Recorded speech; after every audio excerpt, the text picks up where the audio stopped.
उद्देश्य क्या? उद्देश्यहीन होकर के हम कोई उत्तेजना अपने जीवन में पाल करके सफल हों तो सफलता क्षणिक ही है और बाद में वो विफलता और बुराई के रूप में समाज में दिखाई देती है। तो ये जो गिरिराज जी का प्रसंग है उसमें एक संकेत है, जटायु लौट आए और संपाति आगे बढ़ते रहे। तो यही लगता है कि जटायु का अर्थ है डर गए कि हम जल के नष्ट न हो जाए इसलिए लौट आए, और संपाति जी वीर थे इससे आगे बढ़ते गए। पर संपाति ने अपनी बहुत बढ़िया व्याख्या किया। हम लोग और कई लोग दूसरों की व्याख्या जितनी चतुराई से करते हैं, अगर अपनी व्याख्या उतनी चतुराई से करें तो उनके जीवन में बदलाव आ सकता है। और वो यही था। बंदरों से संपाति ने कहा वे लौट आए और मैं बढ़ा तो इसलिए नहीं कि मैं बड़ा वीर था, तब मैं अभिमानी रवि नहीं रहा। मैं इतना अभिमानी था कि नहीं मैं तो जाऊंगा। और सच पूछो वे नहीं डर रहे थे, मैं डर रहा था। कैसी बात है? संपाति डर रहा था कि जटायु डर रहे थे? वस्तुतः लगता तो यह है कि जटायु डर रहे थे, पर डर संपाति रहा था। क्या? उसको एक ही चिंता थी, डर लग रहा था कि अगर बीच से आया तो लोग क्या कहेंगे। ऐसे डरपोक बहुत से होते हैं कि इस डर के मारे कि कहीं लोग हमको क्या कहने लगेंगे। विचार पूर्वक कोई व्यक्ति एक लक्ष्य निश्चित करे वो एक बात है, और लोग क्या कहेंगे और मुझे तो नाक कट जाएगी और मेरा तो लोगों की दृष्टि में मैं गिर जाऊंगा। मानो इसलिए संपाति कितना अपने को सही अर्थों में देखने लगा था कि उसने कहा तेज न सही सो फिर आवा, पर मैं अभिमानी रवि नहीं रहा। तो अभिमान की वृत्ति बहुत प्रेरक वृत्ति है, पर उसके द्वारा आध्यात्मिक सफलता नहीं मिल सकती। कि में वीरता कितनी है इसका परिचय आगे ही मिला। और आप देखेंगे पंख दोनों के नष्ट हुए,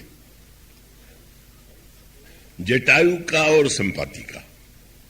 संपाति का पंख जल गया और जटायु के पंख कट गए, पर उद्देश्य का अंतर था। जटायु कह रहा नहीं है।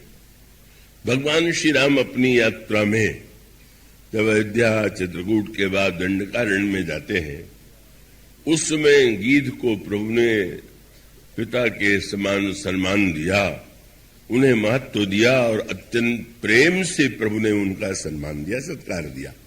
ये प्रभु श्री राम के चरित्र की शील की विशेषता। और उसके पश्चात वह घटना आती है जिसमें लगा कि वे कितने बड़े वीर, बूढ़े हो गए समय पा करके। और एक दिन अत्याचारी अन्यायी रावण जनक नंदिनी सीता को रथ पर बैठा करके आकाशगामी रथ से वो हरण करके ले जा रहा है। सीता जी पुकार रही, पर कोई सामने नहीं आता। सब रावण से डरते हैं और मनुष्य या व्यक्ति डरे, इसमें आश्चर्य क्या है, देवता भी डरते थे। कितनी बड़ी विडंबना है। अमर और डर है। अमर माने जो मरेगा ही नहीं, तो जो मरण धर्मा है उसको डर लगे तो समझ में आता है, पर जो अमर है उसको तो निश्चिंत होना चाहिए। पर अमर देवता, अमर धर्मा देवता ये कहते हैं कि हम मरेंगे तो नहीं, पर जी करके कष्ट कितना भोगेंगे। इसलिए हम क्यों झगड़ा मोल कर ले करके हम रावण से विरोध मोल लें और हमें कारागार में डाल दें, और कारागार में हम मरे नहीं और अमर हो करके अब जितने अमर हैं उतने हम कष्ट भोगे। सब डर रहे हैं, किसी प्रकार से नहीं आ रहे। इसलिए रामायण में बात आती है कि जो हनुमान जी ने जनक नंदिनी सीता का दुख सुनाया, सीता के अति विपत्ति विशाला बिनहि कहे भल दीन दयाला। तो सिन सुनि सीता दुख, प्रभु सुख ऐना, भर आए जल राजीव नैना। प्रभु की आंखों में आंसू आ गया सीता जी का दुख सुन करके। लंका के युद्ध में रावण के मरने में विलंब हो रहा है। देवता आते हैं भगवान राम के पास, विलंब मत कीजिए रावण को मारने में। इतने मुतावले क्यों हो रहे हैं? देवताओं ने क्या कारण बताया? अब जन राम खिलावो एही, अतिशय दुखित हो तो मैं दे। सीता जी बहुत दुखी हो रही। प्रभु ने सीता जी के दुख का शब्द सुना, रोने नहीं लगे। हनुमान जी की बात सुन के रोए। और देवताओं ने जब कहा तो देव वचन सुनी प्रभु मुस्काना, हंसने लगे। कितने स्वार्थी है। जब हरण हो रहा था तब इनको दुख की चिंता नहीं थी, रोकने का कोई प्रयत्न नहीं किया। अब अपने स्वार्थ की बेचैनी को भी सीता जी के नाते, अपने लिए नहीं, हम तो चाहते हैं कि सीता जी को कष्ट न हो। ये स्वार्थी प्रवृत्ति के जो व्यक्ति होते हैं, जो हृदय से दुर्बल और कायर होते हैं, उनकी वृत्ति का एक संकेत। सीता जी विलाप कर रही। उनके उस विलाप को किसने सुना? वो स्वामी जी ने कहा, गीधराज सुनी आरत बानी, रघुकुल तिलक नारी पहचानी। अरे ये तो पुत्री सीता का स्वर है। क्या हुआ? जब उन्होंने दूर से देखा कि वो लंका का अधिपति जो है हरण करके लेकर के जा रहा है जनक नंदिनी का, तो उन्होंने वहीं से पुकार करके कहा, सीते पुत्री करस जनित्रासा, करी हो जात धान करनासा। पुत्री सीता बिल्कुल चिंता मत करो, इस जात धान को मार डालूंगा। रावण के कान में शब्द गया, अरे ये कौन है जो अकेला मुझे इतने दूर से चुनौती दे रहा है? तो उसके मन में संदेह हुआ, कहीं गरुड़ तो नहीं है और कहीं मैनाक पर्वत तो नहीं है कि मैनाक की खगपति होई। लेकिन वो तो बड़ा अहंकारी था। बोले गरुड़ क्या साहस करेंगे मुझे चुनौती देने की? क्यों? बोले मम बल जान सहित पति सोई। गरुड़ के स्वामी विष्णु भी जानते हैं कि मेरा क्या बल है, तो जब उनका स्वामी मुझसे नहीं भिड़ता तो ये क्या भिड़ेंगे? लेकिन थोड़े देर में जब गीधराज जी पास आए तो आश्चर्य हो गया, अरे ये बूढ़ा गीध, वो गीध और उसमें भी अत्यंत बूढ़ा जीर्ण शीर्ण शरीर। बस उसको लगने लगा कि बड़े बड़े देवताओं ने, योद्धाओं ने मुझे चुनौती नहीं दिया और ये बूढ़ा गीध इस तरह चुनौती दे रहा है। और वह जैसा अभिमानी था उसने वही अर्थ लिया। बोले ये मुझसे लड़ने थोड़ी आ रहा।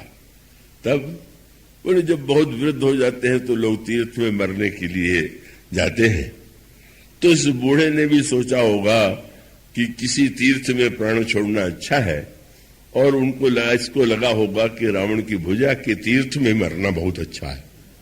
मम कर तीर्थ छाड़ी ही देखा, मेरी भुजा के तीर्थ में प्राण छोड़ने बूढ़ा आ रहा। और आप देखेंगे इतना वृद्ध शरीर होते हुए भी केवल संकल्प और मनोयोग से, उस भावना से शक्ति भर हुए रावण से लड़ते हैं। और लड़ते नहीं, बस चोचन मारी विदार से देही, चोच के प्रहार से भी कुछ देर के लिए रावण को मूर्छित कर दिया। दंड एक भय मूर्छाते ही। और उसके पश्चात फिर रावण को मूर्छित किया, पर रावण फिर चैतन्य हो गया।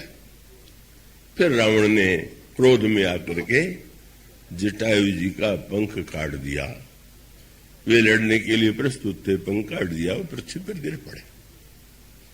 कितना वृद्ध ने, उस पक्षी ने जो अधम पक्षी कहा जाता था, उसने पंख कट जाने तक अपने आप को उस हित की भावना से, रक्षा की भावना से इतना कठिन युद्ध किया।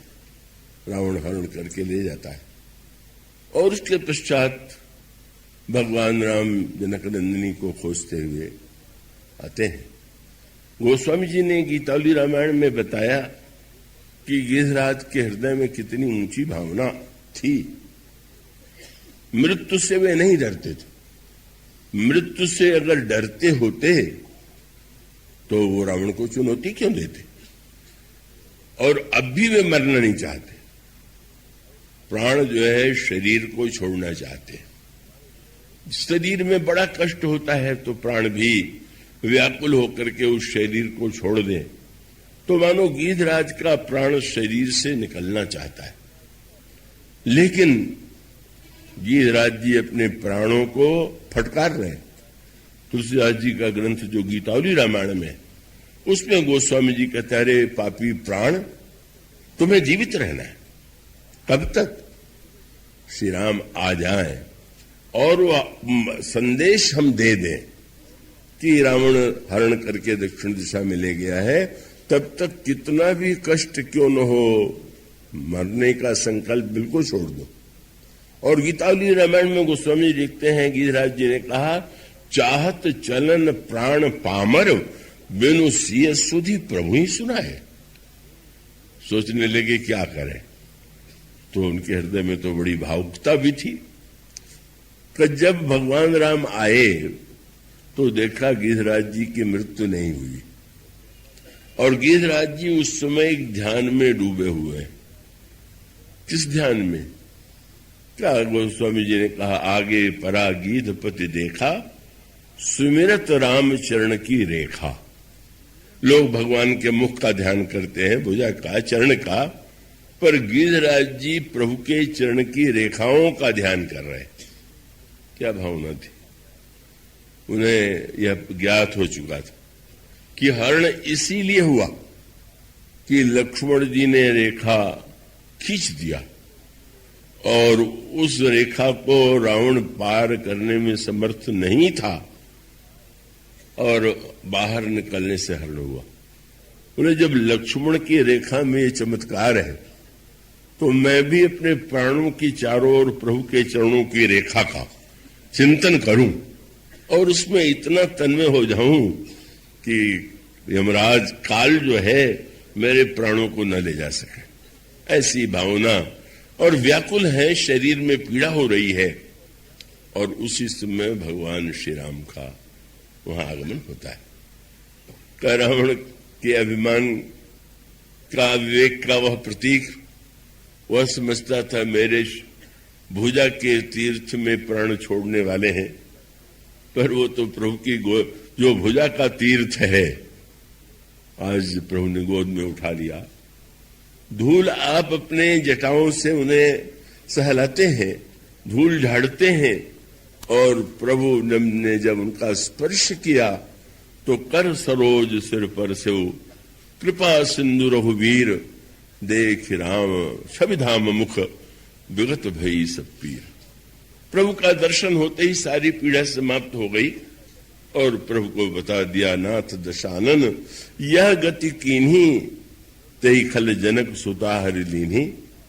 वो जनक नंदिनी सीता का हरण दुष्ट रावण ने किया।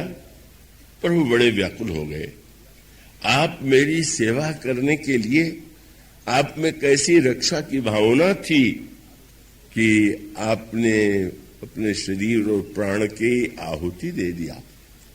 तो आपसे बढ़कर के महान उदार कौन होगा? प्रभु गिरिराज जी की प्रशंसा करते हैं और गीतावली रामायण में भी आता है कि प्रभु ने कहा कि मैं चाहता हूं कि आप और जीवित रहें, मेरे जान तात कछुक दिन जीजे, और मैं पुत्र के रूप में आपकी सेवा करूं और आप पिता के रूप में मुझे अवसर दें, ये मेरी कामना है।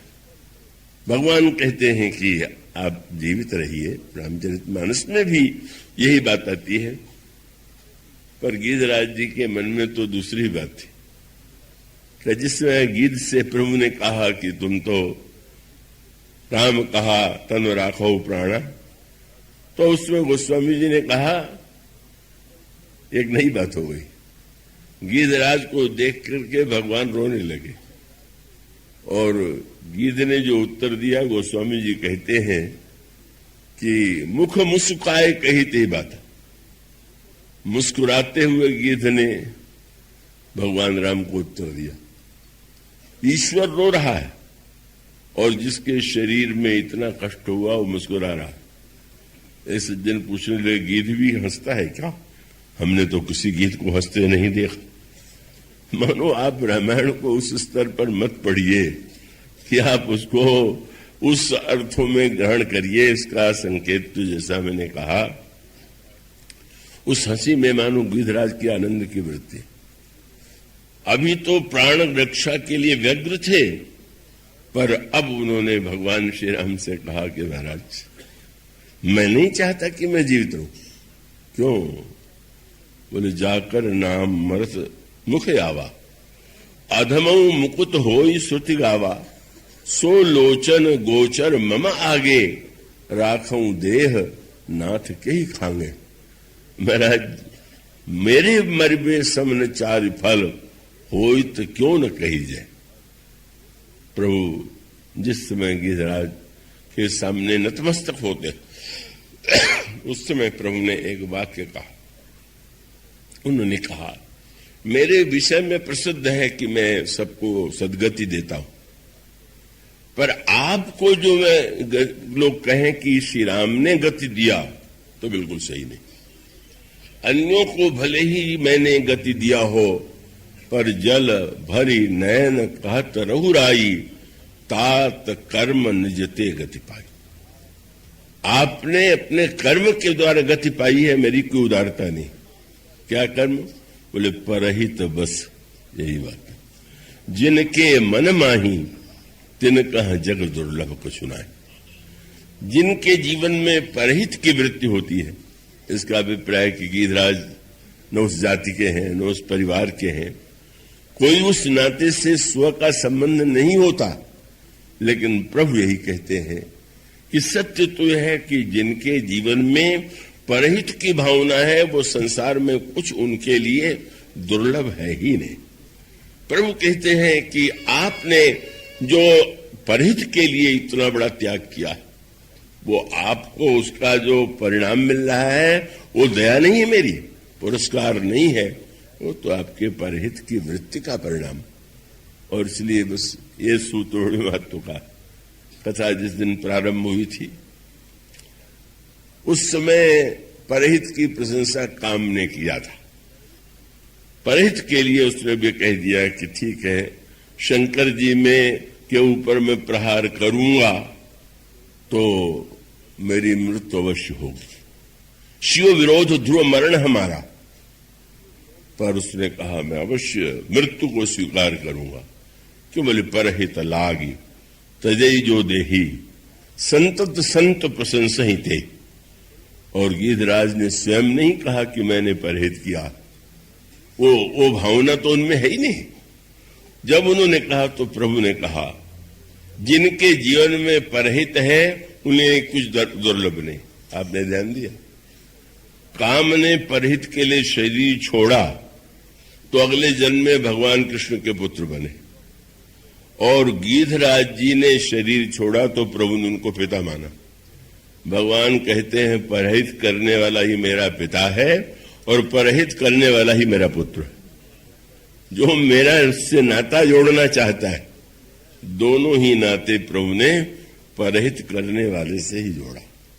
तो गोस्वामी जी ने कहा कि जो सौभाग्य दशरथ जी को नहीं मिला वो तो गिद्ध को मिला। प्रभु ने कि गिद्धराज का को जब वे शरीर छोड़ते हैं तो गिद्ध देह तजी धरि हरि रूपा, भगवान का ही रूप धारण करके गिद्ध देह तजी धरि हरि रूपा, भूषण बहु पट पीत अनुपा, श्याम गात विशाल भुजचारी, अस्तुत करत नहन भरिवारी। मानो इन दोनों प्रसंगों का तत्व यही है कि जब किसी के अंतःकरण में ज्ञान की दृष्टि से स्व के प्रति आसक्ति नहीं रह गई और जहां पर व्यक्ति परहित की भावना के लिए सब कुछ अर्पित कर देता है, वह भगवान को अत्यंत प्रिय है। भगवान कितना महत्व देते हैं। गीत गोस्वामी जी ने कहा, प्रभु ने का गीधराज जी के लिए पहले तो उनकी वो किया और गीधराज को तिलांजलि दिया। मानो उन्होंने कहा कि आपकी सदगति तो हो गई, पर मैं तो अपनी कृतज्ञता के रूप में आपके प्रति पिता के रूप में आपको सम्मान देता हूं। यह जो प्रसंग है उसका संकेत ये कि देवता अमर हो, स्वर्ग में रहते हो, पर जब वो भगवान को बधाई भी देने आते हैं तो गोस्वामी जी वो कहे बिना नहीं छोड़ते। रावण मारा गया तो सारे देवता घिरे हुए, गोस्वामी जी ने तुरंत कहा, आए देव, बहुत अच्छी बात है, कौन बड़े सदा स्वार्थी, लेकिन बोलते कैसे, बोले वचन कहे जो परमारथी। बोलते तो ऐसे हैं कि जैसे कोई अपना स्वार्थ ही नहीं है, पर पक्के स्वार्थी है। मानो एक और देवता जो इतने वंदनीय हैं, उनके लिए भी इन वाक्यों का प्रयोग मानस में किया गया। और जिन गीधराज के प्रति जो गीध अधम पक्षी माना जाता है, जो निंदनीय माना जाता है, उसको भगवान का तिलांजलि दे करके, पिता के समान सम्मान दे करके और परहित की महिमा का वर्णन करके प्रेरणा देते हैं कि सबसे बड़ा धर्म परहित है। उच्च वर्ण में जन्म लेकर के, उच्च धन संपत्ति पद पा करके भी जो परोपकार नहीं करते, वो हमारी दृष्टि में कुछ नहीं है का, बस वो जो परहित निरत है। जैसे कोई विदेश यात्रा से आता है तो लोग पूछते हैं क्या देखा, किससे मिले, तो प्रभु 14 वर्ष के बाद लौट करके आए तो मित्र लोग मिलते और प्रभु से पूछते थे कि प्रभु 14 वर्ष आप वन में रहे, आप कितने लोगों से मिले होंगे, आप जरा कुछ तो बताइए, किससे मिले, क्या बात हुई। तो गोस्वामी जी कहते हैं कि एक भी मुनि का उन्होंने नाम नहीं लिया, क्योंकि मुनियों ने तो स्तुति किया थी। चाहते तो बता देते कि भरद्वाज जी ने मेरी स्तुति की, मेरी पूजा किया, वाल्मीकि जी ने किया, अत्रि जी ने मेरी महिमा का गायन किया। प्रभु एक नाम भी नहीं लेते। प्रभु ने कहा कि हाँ, वन में तो अनेक लोग मिले, सब मेरे लिए वंदनीय है, पर 2 व्यक्ति ऐसे हैं कि जिनकी स्मृति मेरे जीवन में आज भी अक्षुण्ण है। वो 2 व्यक्ति कौन है? वो स्वामी जी की पंक्ति विनय पत्रिका में आप पढ़िए, मूली मुनि मिली मुनि वृंद फिरत दंडक बन, सो चर्चौ न चलाई। तब बोले बस 2 व्यक्ति, कौन? बोले 12 बार गीध सबरी की वर्णत प्रीत स्वाई। गीध राज्या क्या थे वे, कैसा अद्भुत उनका त्याग था। शबरी जी धन्य है, संकेत है। प्रभु ने शबरी जी को मां के रूप में देखा, गीधराज को पिता के रूप में देखा। मानो दशरथ पिता है तपस्या और साधना के द्वारा, माताएं माता बनी हैं तपस्या के द्वारा। पर प्रभु ने कहा कि गीध के पितृत्व में और शबरी के मातृत्व को मैं कभी भूल नहीं पाता। कुछ दिन बाद मित्र फिर मिले, फिर कुछ चर्चा सुनाइए बन की, तो बस फिर भी प्रभु ने वही 2 नाम ले लिए। मित्र हंसने लगे। 14 वर्ष में केवल 2 ही व्यक्ति आपको मिले होंगे, वो गीध और सबरी।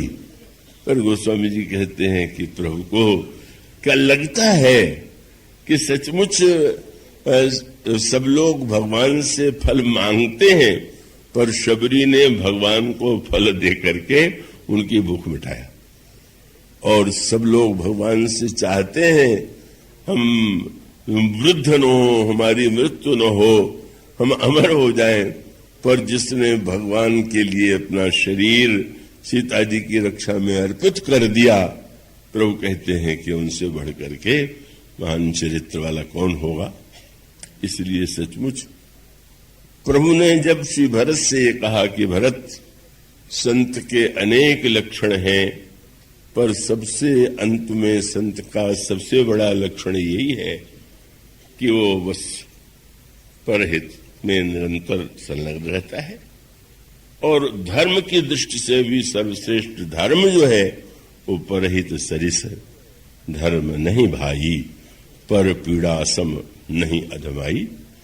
तो इन शब्दों के साथ कथा तो अनंत है, वो तो कभी पूरी होगी ही नहीं, लेकिन विश्राम और विराम तो लेना ही पड़ता है। तो आप लोगों के प्रति पुनः आभार प्रकट करते हुए, धन्यवाद देते हुए इस प्रसंग को मैं विराम देता हूं।